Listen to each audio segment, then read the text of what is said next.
C'è un dolce pasquale che racchiude gli ingredienti più tipici della gastronomia napoletana. Sto parlando della pastiera, che oggi faremo però in una variante al gusto di Gianduia. Per la nostra pastiera partiamo dall'impasto di frolla, quindi mettiamo in un cutter, che è un robot da cucina munito di lame, la farina.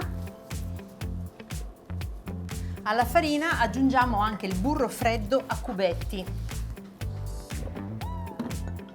E adesso azioniamo il cutter fino a far diventare il burro fine come la sabbia.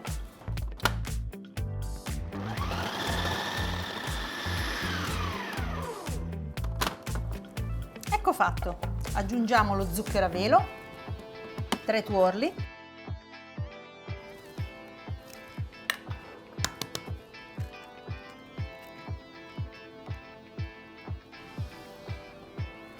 unisco anche la vaniglia e la scorza grattugiata di un limone, meglio se biologico, prendiamo solo la parte gialla. Infine un pizzico di sale. Ora aziono di nuovo la macchina fino a far compattare tutti gli ingredienti.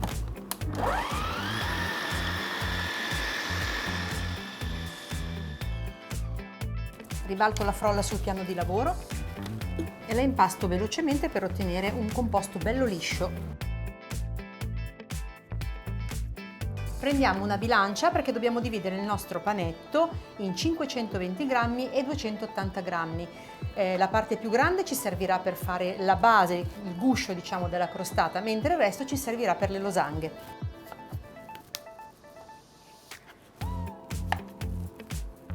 Ecco qua.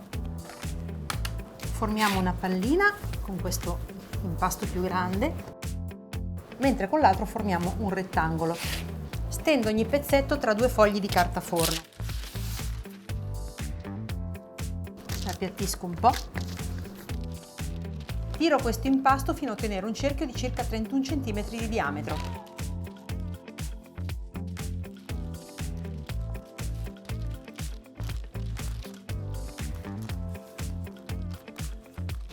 Perfetto, qui ci siamo.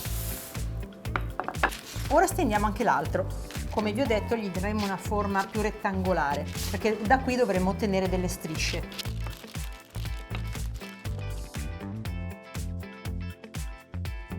Perfetto, ci siamo. Questa è spessa circa 2-3 mm. Adesso porto tutte e due le frolle a riposare in frigorifero per almeno mezz'ora, così si rassoderanno.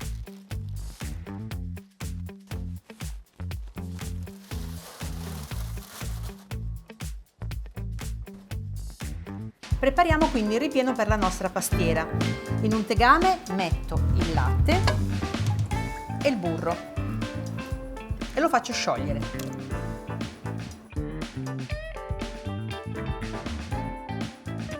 È il momento di aggiungere il grano, ovviamente grano cotto.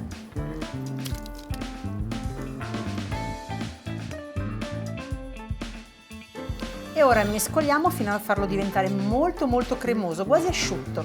Nel frattempo ci dedichiamo alla crema pasticcera. Mettiamo in una ciotolina il tuorlo e lo zucchero e mischiamo.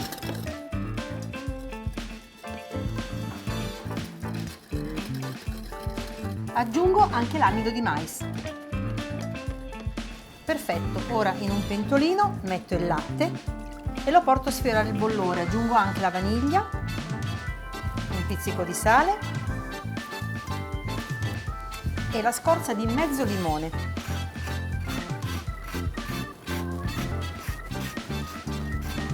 Come vedete il latte sta bollendo e quindi lo verso sui tuorli. Mescolo e rimetto tutto sul fuoco.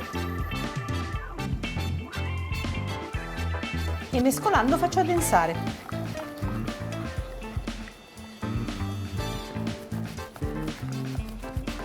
La crema pasticcera è pronta. La metto in una ciotolina. E anche il mio grano si sta leggermente asciugando. Ancora qualche minuto ed è pronto. Abbiamo davanti a noi tutti gli ingredienti che servono per comporre il nostro ripieno.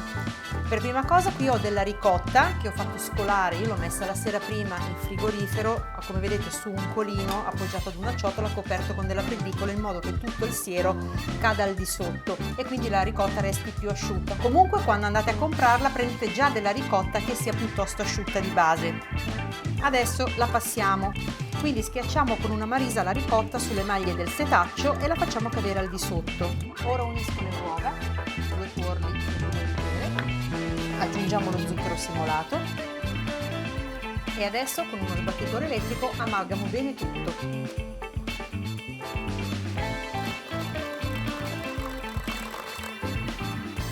E ora uniamo la crema pasticcera, il grano cotto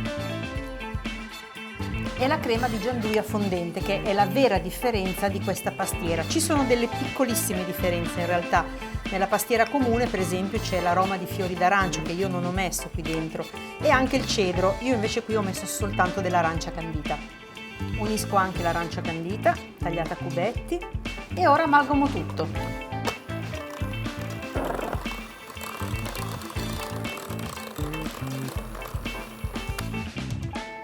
Ci siamo, il ripieno è pronto. Ho tolto dal frigorifero la base, quella che andrà a formare poi il guscio della mia pastiera, e la sto riscaldando con le mani perché è un po' troppo rigida una volta tolta dal frigorifero.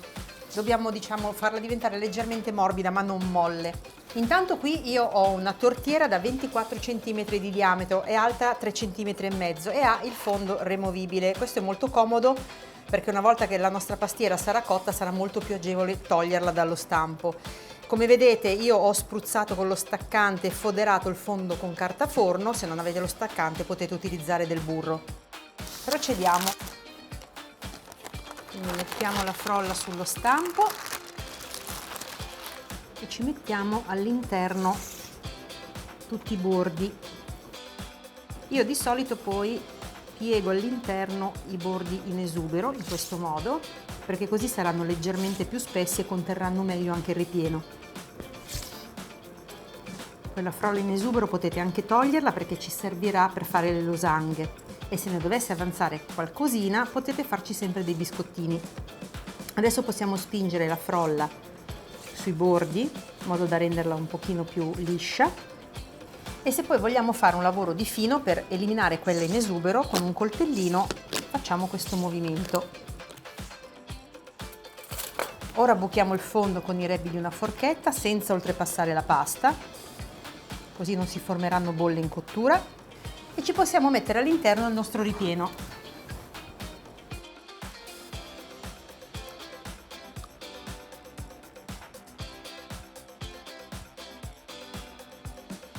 Qui c'è l'impasto delle nostre losanghe, anche lui è freddo quindi scaldiamolo un po'.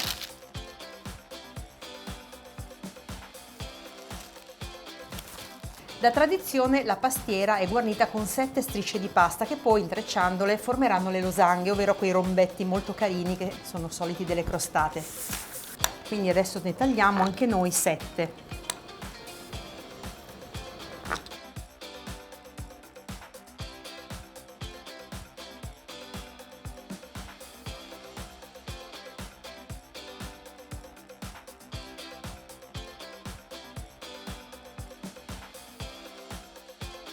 E adesso la porto in forno a cuocere a 175 gradi nel forno statico per circa un'ora.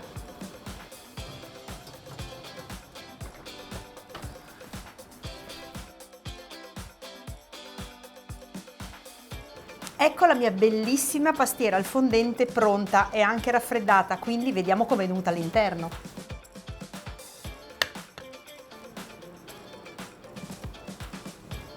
Bellissima! Ho proprio voglia di darle un morso, ma prima devo fare una foto.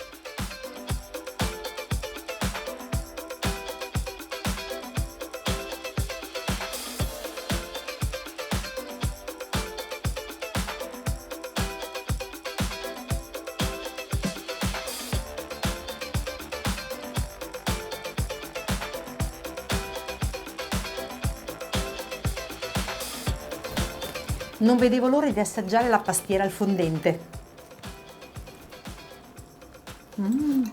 Buonissimo.